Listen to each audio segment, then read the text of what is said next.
listening to Reality Wrap. I'm your host, Melanie. Thanks for listening and enjoy the show.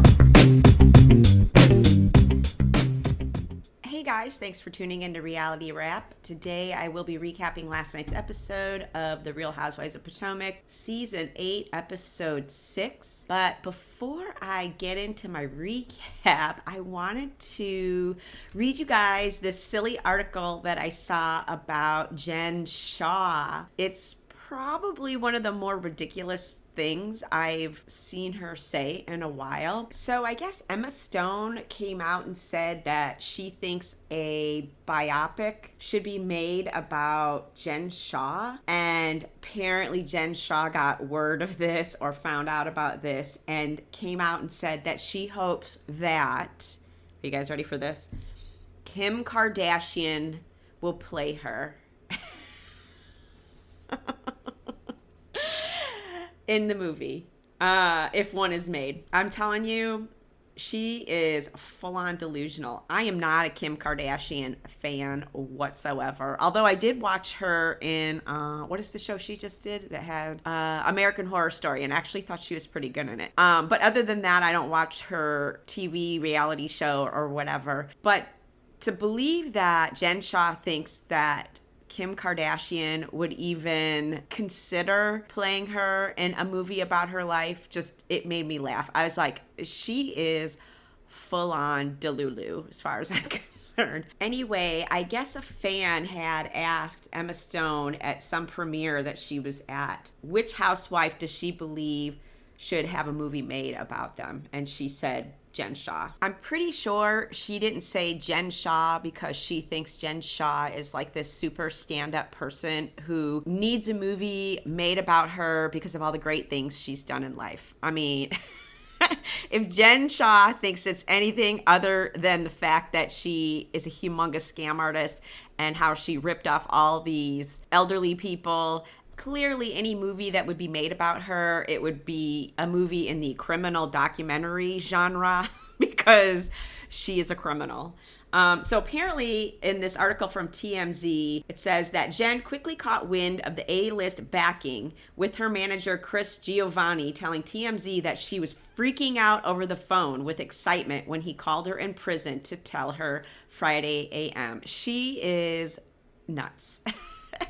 Chris tells us that Jen acknowledged Emma's endorsement for the project as an honor, but when it comes to who she'd actually like to play her, that would be Kim K. Chris says Jen didn't go into much detail about why she wants Kim, but it's no secret she's a massive fan of the billionaire. Remember, before her sentencing for a wire fraud and money laundering, she said she wanted lawyer-in-training Kim to join her legal team. I assume that Jen is still claiming that she is innocent of all this wrongdoing, or somehow she was set up. I don't really keep track of her now that she's away in prison. I did just look up to see when her release date is, and I did find that her release date as of today is May 17th, 2028. So she still has well over 4 years left. Now, whether or not they keep knocking time off of her sentencing, who knows, but she still has a while behind bars.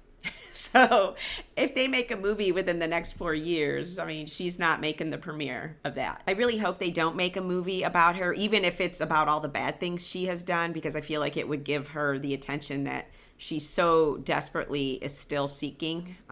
Really, we should just let her sit for 4 years without giving her anything. No attention, no nothing, just ignore her. So yesterday, it was like super crappy here in the DC area. And I was like, all right, well, I'll sit and just do some work because it was raining. And I'm like, I don't feel like going out in the rain. So I was sitting and doing work, and I decided to put on Paris in Love because I have not watched any of it. Honestly, I really don't pay a whole lot of attention to Paris Hilton, but I've seen a lot of people talking online about how they're watching season 2 of her show and how she had kept her surrogate's pregnancy secret from her mom and didn't tell her mom about her baby being born until like a week after it was delivered. And I was like, wow, that is like super fascinating. So I'm like, you know what? I'll go back and I'll watch season 1 while I'm just doing work. I'll have it on in the background. And let me tell you, I found it like super interesting. I don't think she wanted to marry this Carter guy at all. And I don't know what it was about this guy,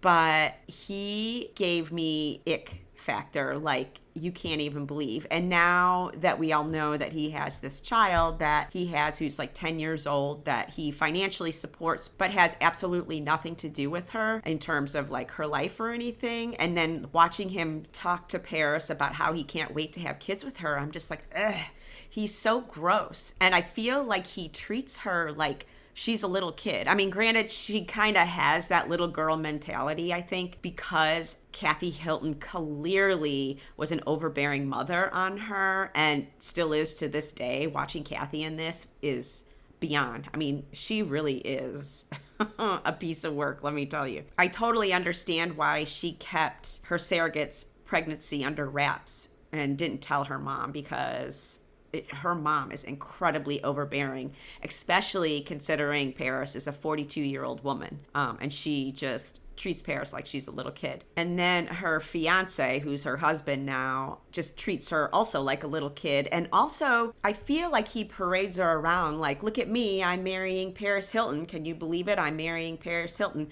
Granted, he is financially very well off, but he wasn't known for anything. He's not famous or anything. So what better way to get famous than to marry Paris Hilton? And she literally like dragged her feet up until like a couple of days before the wedding when it came to any sort of wedding planning. Like, I definitely got the feeling that she was just kind of going through the motions. Like, she wasn't getting married because she really wanted to get married. Anyway, I'm going to finish season 1 probably this week. I'm almost finished with it. And then I'm going to start season 2. Like I said, I'm not normally a Paris Hilton fan, but I really find watching this dynamic in her life, it's pretty fascinating. All right, let's go ahead and get into the recap. So this episode starts out, we're still in Austin, and the ladies are trying to understand how Wendy says that she doesn't know Lebe, but she was at her baby sip and see. And Wendy tries to explain away Lebe getting a head tie by saying that Giselle also got one, and that should say everything, which to me really does not explain away her saying that she doesn't know Lebe that well. I don't know how one has to do with the other. Clearly, she was friends with Lebe or was on more than an acquaintance level with her, considering she was at her baby sip and see. Nneka points out, well, you still honored Lebe, to which Wendy replies, oh, were you there or were you still in LA smoking crack? Who is this Wendy? Wendy, you are an educated woman. I honestly expect more out of her because I do agree with her on so many points that she makes during the season. But then there's this other side of her where like she throws out things like this, you know, what are you, still in LA smoking crack? Or when she was at Karen's pickleball game and she was like arguing with Nneka and she got up and she was like peacocking around like, of why wouldn't you be jealous of this? I'm like, who is this side of Wendy? I don't understand it. Is the fame getting to her a little too much? You know, when she came in, she was not this person. After her first season, she all of a sudden came back. She had fake boobs. She had her butt done. Suddenly she's dressing a different way. She thinks people are using her name to clout chase because she's this big star now all of a sudden. I don't know. I feel like she is very different from the intellectual Wendy we saw come on her first season. We still get glimpses of that Wendy here and there, and usually that's when I agree with her the most, when she's making a point very articulately and she's making sense. We still see that Wendy sometimes. But now we have this other Wendy also who is very much almost like grandstanding, and I feel like it kind of makes her look bad. And now we also have her pretty much caught in a lie with Nneka and saying that she didn't know Nneka's cousin-in-law Lebe, who clearly she was friends with. Granted, her sister might have been better friends with her, but this girl was at her baby sippancy. So she was more than just her sister's friend. Instead of just saying, yeah, I know who she is, she tried to like lie about it. And now she's caught. And so instead of saying something intelligent, she accuses NECA of being a crackhead. And I'm like, wait a minute, where's smart Wendy? You could certainly explain your way out of this, Wendy, intelligently, without just throwing an accusation that NECA is a crackhead, which we've heard nothing about her being a crackhead. So where she pulled that out of, I have no idea. Anyway, Karen makes a good point that it's hard watching two beautiful Nigerian women go after each other. And she thinks for the group to move forward, enough is enough. And Karen, I couldn't agree with you more. I really wish these two could have been friends because this group is so divided. We do not need more people to be divided. And I just, it's getting annoying. Anyway, so they decide to go to dinner and keep it light. And then all of a sudden they all start dancing really badly, by the way. And Mia was twerking and then like stuck her coochie in the water, like twerked low enough, tapped her coochie into the water and stood back up. I was like, what was that? Did your coochie need to take a little dip in the pool? It was so odd. Anyway, while they're dancing, we see Candace and she's talking to NECA and she's telling NECA that it's not worth being sour over the situation between her and Wendy. And Wendy comes over and she's like, Candace, as a friend, I'm asking you not to speak about the situation between me and NECA. And Candace agrees. Okay, I won't. They all go back up to the rooms to get ready. We see Ashley doing what I assume is one of her TikToks, and she's dancing, and she's like, nailed it, or whatever. So they head out to dinner, and NECA is saying that what Wendy said about her doing crack was incredibly accusatory. And Giselle's like, yeah, she should apologize. And NECA's like, she won't because she's upset about her mom, and she doesn't want to admit that there was even a conversation because it would show that her mom consults with a shrine. And who would admit that? In the other car, Wendy basically shuts down any conversation of her and NECA moving forward. It's just not going to happen. She says there's just no relationship between them, so there's nothing to mend. They arrive to the restaurant and they sit down and they're ordering drinks and food, and Karen says that she is too tired to chew, so she's just going to eat whatever the other women get. And Robin's like, if you're too tired to chew, are you just going to swallow your food? And Giselle chimes in, well, that's what she does with Ray. She swallows. She doesn't chew. And I was like, oh my God, I need a brain scrape because even thinking about those two and Karen giving him a whoo-hoo, blah. I need that erased from my brain. Wendy then decides to ask the whole table who swallows, and Robin raises her hand and she says, I'm very good at it, which clearly, Robin, clearly you are so good at it that your husband cheats on you. I mean, Robin is full on Delulu. Okay, Robin be putting that mouth to work. Oh my God. We, for some reason, tend to bond over nasty sexual conversations, like swallowing cheating ass men's penis juices. I love it. And given the headlines, wouldn't be swallowing it. Girl, you don't know what you're drinking. Karen is killing it in her confessionals, and she is 100% correct. Robin has no idea what she's swallowing because God knows where Juan's ding dong has been. I mean, we know where Juan's ding dong has been. It has been in lots of other people, right? I wouldn't be swallowing nothing. Ew, ew, ew. Anyways, Candace says that she would rather be peed on before swallowing, which... excuse me?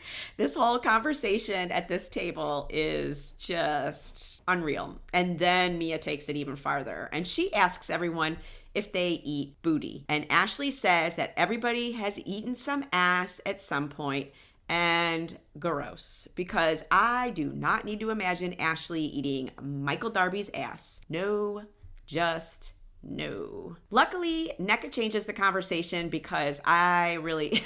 This whole eating ass and getting peed on, I was like, all right, we need to change the channel, guys. So she changes the conversation over to how she is trying to conceive and how it's been super stressful. Then she says that she wants to have twins, one boy and one girl, and call it a day, which in a perfect world, I agree. Who wouldn't want it that way? One birth, two kids, one girl, one boy, boom, done. But unfortunately, that normally does not happen. They head back to Robin's suite, and Giselle and Karen immediately go to bed. And Candace then is like, I need to put on some slippers. And she sees a pair of shoes, which end up being Robin's shoes. And she's like, I'm going to put on whoever's shoes these are. And this confuses Robin because she's like, a couple of weeks ago, Candace was bashing me on a podcast. And now here she is in my room. And now she's wearing my shoes. Candace then tells Robin, hey, I'd like to talk to you tomorrow. And she goes off to bed wearing Robin's shoes, and Robin lets her, doesn't say anything. Candace tells us that being in this space with Robin and having fun reminds her of when her and Robin used to be friends. So she wants to talk it out. It's now the next morning. All the ladies go to Ashley's suite for breakfast and a little vagina drawing. This whole thing, this idea of Ashley's was so bizarre to me. Robin and Giselle arrive first. Giselle apologizes to Robin for leaving her last night while Candace was in her room.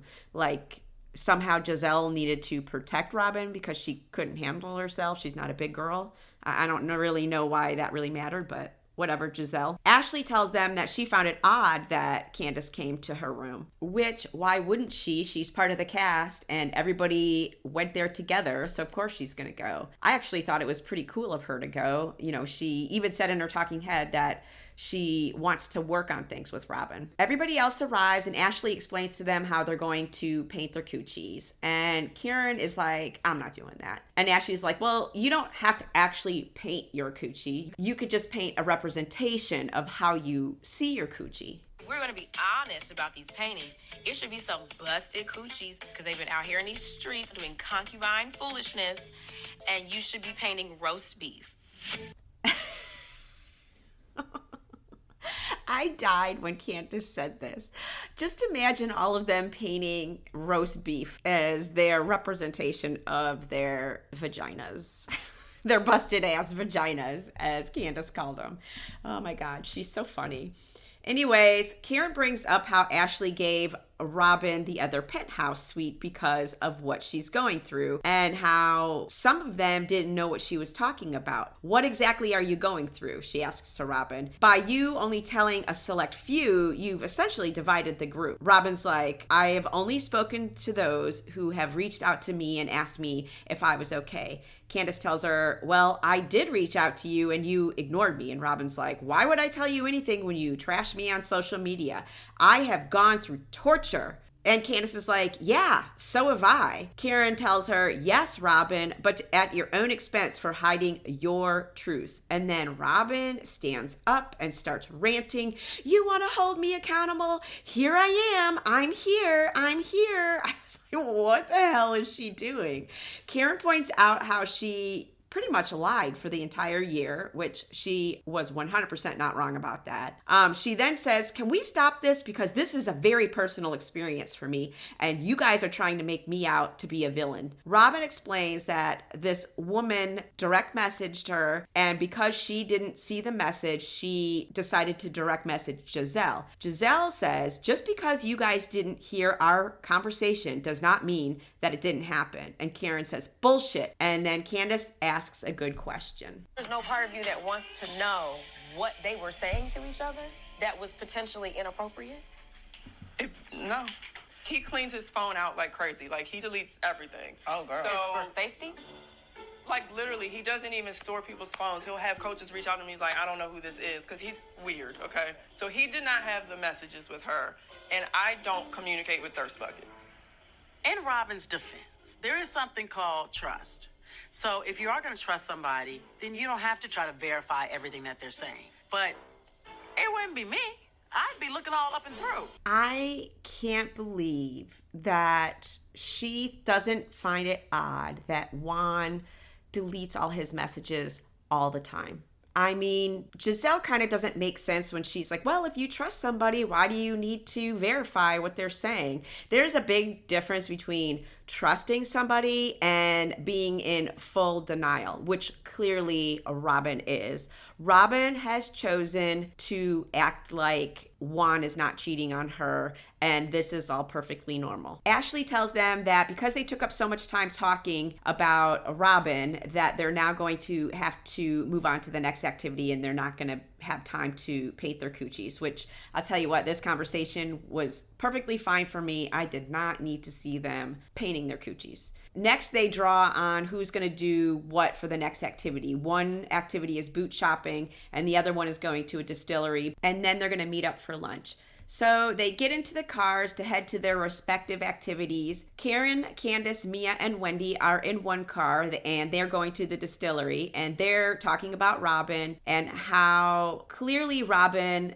loves Juan. And Wendy's like, I just don't care. If she wants to be with him after he cheats on her, then I just don't care. And I have to agree with Wendy. Robin has decided to believe Juan, whether she believes him or not, and she's going to stick with him. So why should anybody worry about her at this point? She's just going to deny it and try and explain away everything, as we've seen her do now, even down to her saying that Juan has a hearing problem. So they arrive to the distillery, and clearly they don't understand what a distillery is, because they try to order every drink other than what the distillery makes, which is whiskey and gin.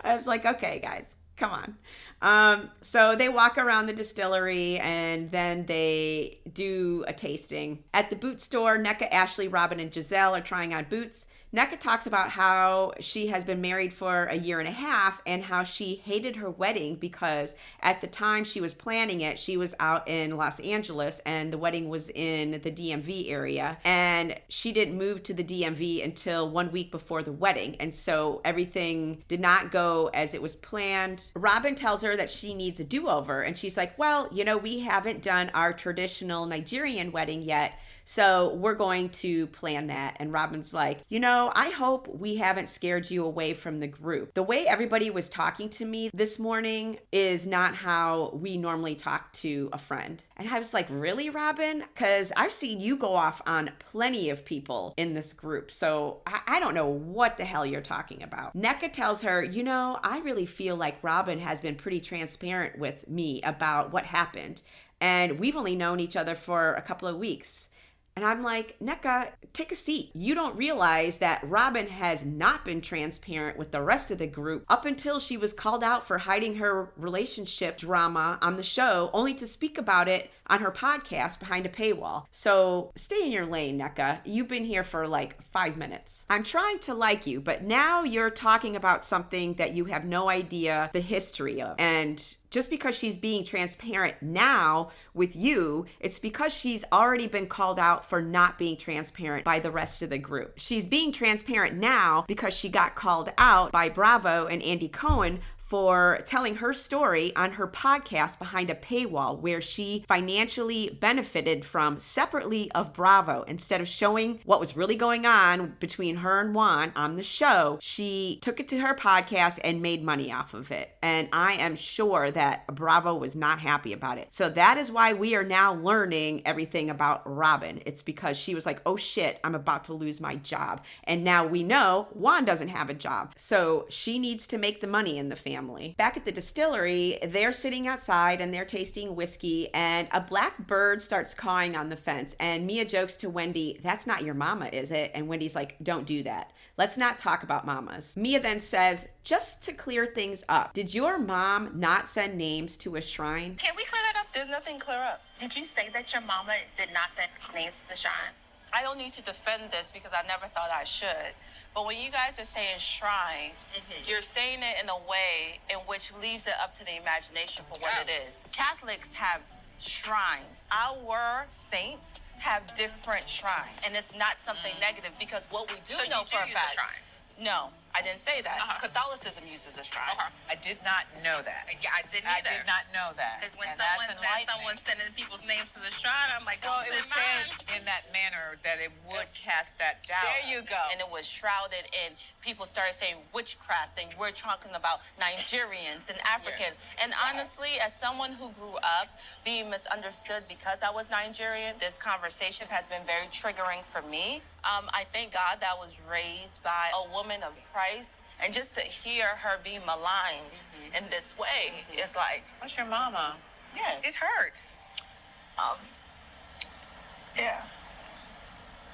When you're raised by a single mom who literally sacrificed her life for you and gave up her life so you can be good, you're not gonna sit there and be friends with someone who attacks her. And so, I don't play about my mom. You know, Wendy, I know we had our differences, but I really do want what's best for you, and that seems like that's a real sensitive topic. So don't leave it alone. Now, I agree. You really shouldn't be talking about people's mothers at all. So that's all well and good. But Wendy really needs to tell her mom to stay out of it as well, because it's not fair that her mom has said things about Mia. Now she said things about Nneka and Lebe, and she gets to get away with it, and nobody's allowed to say anything back. They all meet up for lunch. Mia asks the other ladies how their shopping trip went. Ashley's like, oh, it was good. We learned about Nneka's wedding. And so Nneka starts telling them about her wedding and how she wasn't happy with it. So they're going to have a Nigerian wedding because her husband, who is titled, feels like he wants to do a traditional Nigerian wedding. Giselle's like, what is a titled man? And she's like, well, it's like being a chief in a sense. And while she's explaining this, the camera keeps panning over to Wendy, who is clearly trying not to look pressed, all while being pressed. I don't know why she's pressed. Is she upset that now Nneka's going to do something that's related to her Nigerian culture by having this wedding? And, you know, Wendy had her baby sippancy or showing of the baby, which was traditional Nigerian. Maybe that's why she's kind of pressed over it. I don't know. But she had this like really weird smirk on her face, like she was trying to not let it bother her, but it clearly was. Nneka talks about how Ike didn't pay for his title like so many do now. And Karen's like, what do you mean by buying a title? And Robin points out, you know, like how you and Mia bought your blue checks on Twitter. And Karen's like, I didn't buy mine. And Mia's like, I did. And everyone tells Karen, yes, you did. And she's like, no, I didn't. Wendy tells her, it tells you how you received your blue checks. So Karen takes her phone over to Wendy and she's like, look, this account is verified because I am subscribed to Twitter Blue. And Wendy's like, that means you paid for the blue check. And Karen's like, I did not pay for it. Wendy shows her on her phone where she paid for the blue check with her Apple Pay.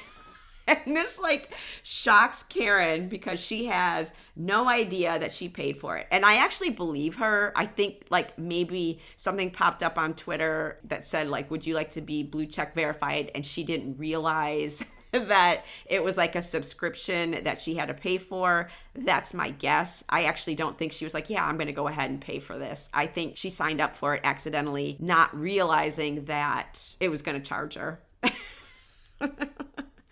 And maybe it has something to do with her triple 20s. I don't know. Anyways, Karen insists that she is innocent and that she is going to call Apple Pay to sort it out. Ashley then lets them know when they're finished with dinner that they're going to go play chicken shit bingo. Mia's like, are we going to go change before we go? Because we're trying to find you a man. And Ashley's like, yeah, I know. I'm working on it. And thank God for Mia. She asks Ashley if she's still getting a divorce because it's about time that somebody started pinning Ashley down because she caused all this bullshit between Nneka and Wendy by bringing up the whole Osu article and basically insinuating that Nneka was saying bad shit about Wendy when she actually wasn't. Anyway, Ashley tells them that she still has a lot of logistics to work out for her divorce. And don't forget, Ashley also told us that she is in no hurry to divorce Michael because she's receiving money from him. She claims that it's the custody of the kids and that he wants more time with the kids. And she wants the kids with her. Has she even filed for divorce? Do we even know? I understand this is a man who plucked her up off the curb and put her in the condo in the sky. But also, bitch, put your Nikes on and run. Like, what are you doing? I love Candace. Anyway, Ashley, she has no other income other than this show and Michael. So she's not just going to let the rich Gollum gravy train go until she absolutely has to. If he's paying her bills, paying her mortgage, giving her money to live off of, there's no rush for her to divorce him. Mia then asks how the lawsuit between Michael and Candace is going. And she's like, Candace, isn't Michael Darby suing you? And Candace says, I'm not speaking about that in this group, which, I mean, duh. Ashley's still married to Michael, so of course she's not going to say anything. Robin then says the dumbest thing. Can we get a list of what we're supposed to talk about and what we can't? Really, Robin? We literally heard you that morning say that what she's going through with Juan is personal, and that is why she didn't talk about it. I was like, Robin, you are the biggest hypocrite. You literally talk about nothing until you're forced to. Candace tells her, let's be dense another day. You're not dumb, Robin. I mean, she kind of is. Candace tells her, it's a legal matter, and you should know that when you spoke about Juan's legal matter, I don't know that it helped you. Robin says his legal matter had nothing to do with anything. His legal matter has nothing to do with anything. A Title IX violation has nothing to do with why a university employee was fired? Yes, no, when it's straight lies, think about it. The state of Maryland is representing Juan. You know why? Because they all know that it's bullshit. A Title IX violation prohibits discrimination on sex, gender, sexual orientation. Coaches are supposed to be leaders. If they're not of good moral standing, that trickles down to the entire team. And between the lawsuit, the publicity for infidelity, for her to really think that that's not why he got fired, Robin, you can't be that naive. Totally agree with you, Wendy. And wow, Robin, wow. Juan was fired, and it wasn't because they lost a bunch of games. And so once again, she looks like a complete idiot. So they head back to the hotel, and they get ready to go to this bingo. They're in the cars driving, and Candace and Robin are sitting together, and Mia says, I'm glad you two are sitting next to each other. And Robin's like, I'm not interested in a conversation with her at all. She implied something I said had something to do with Juan being fired. And Candace is like, I believe that it is not smart to speak about any legal situation, and I don't believe that it helped with what happened to Juan. And Robin starts to cry and says, this is the worst part of everything that they have been going through, and for you to turn it into a Title IX violation, you don't know what you're talking about. You guys are turning me into a villain. Look, Robin, the only one who is turning you into a villain is Juan, which is too bad because he's the villain. But you defending him makes his villainous, is that a thing? Rub off on you. I get it. You're a victim of Juan's, but Robin, you are making yourself look so stupid by constantly defending this man. I mean, what do you do? Anyway, that was the end of the episode, and I don't think we got any clips of what's coming up next week. So that is all I have for you guys for The Real Housewives of Potomac, and I'll be back this week with my recaps of The Real Housewives of Salt Lake City and Beverly Hills. Talk to you guys then. Bye.